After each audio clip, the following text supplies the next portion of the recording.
Hello there, right, today I'm going to talk about developing power through your punch and developing speed in your punch. You use a punch either in a self-defense situation, or if you're a fighter in the ring, you need to get as much power and accuracy and focus as you can in order to have the maximum effect on your opponent. I always say that if you feel 99% justified in hitting someone, then walk away. If you feel 100% justified in hitting someone, then hit them 150%. Now, there are several things to take into account here with a punch. Is your muscle contraction. Now, the way I look at muscle contraction here in relation to this punch is as if you're squeezing an orange. If you've got an orange and you squeeze it, you can squeeze it as hard as you can. The juice is just going to drip down here. It's going to fall off your arm. If you squeeze it hard, the juice is going to fly out. That's like your energy in your body. So when you do a punch, you've got to think of yourself as if you're squeezing an orange really, really tight to allow the energy to come out. Now, the punch will be in 3 stages. It'll be the initiation of the attack, the movement, and the contact. So the initiation of the attack, you need to contract every single muscle in your body into one. Squeeze it in tight. You relax it for a split second as it's traveling through the air, and then when you make the contact, you contract everything again. So what happens, imagine you've got your muscle fibers, 1, 2, 3, 4.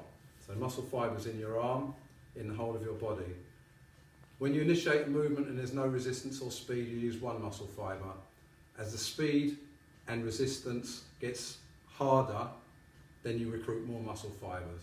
So it goes in a progress.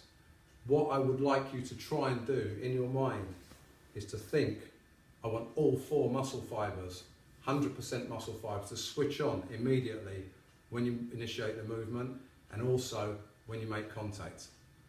Several things involved in the actual movement of the punch. If you get a good stance, a good triangle stance on your body, you're going to shift your weight into your target.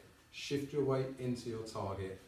So the power will come from your waist. In Chinese martial arts, they talk about qi, which is just below the belly button. It is a physiological position that you need to move from. So your body will move from your lower abdomen into the target. Right, your foot, you have to raise your heel off the floor as you twist in to your target. As you make contact with the pad or the person, compress everything in. In Chinese martial arts, we shout. In Japanese martial arts, they call it ki, we call it chi. So you must shout, which will actually help you compress your body. So the person's head is here. If you hit slowly, what tends to happen? You'll make contact and you'll push the head away. What you want to do is avoid that. You want to beat inertia. Everything wants to stay still. Everything in this world wants to stay still until the force is exerted upon it.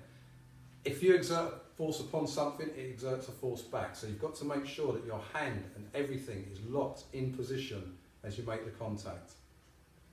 So the speed is to beat the inertia. The target that you're aiming for is the side of the jaw. You want the head to stay still and the jaw to move. That will initiate a knockout. Right, okay, so when you do it from here, the body position, you sink your body down into position and you're going to compress. Compress. So your guard is up, you're going to compress everything into your target. This way. Now your foot will turn and you corkscrew down into the floor. So you're sinking into your stance as you're hitting. Now this elbow, we're going to do a jaw shot. Okay, so your elbow has to stay down low until you actually twist into the target from here. So you're going to drive your weight down, compress your body into the target, hit him with the front 2 knuckles. All the force is going straight along your arm this way. So as you're going to hit from here,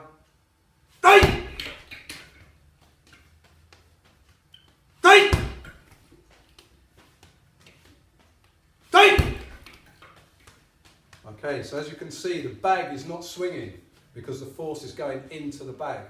It's not being pushed here, it's going inside the bag. Hit with the front two knuckles, all the energy onto these 2 points here. That's where the pain comes. Thanks for listening.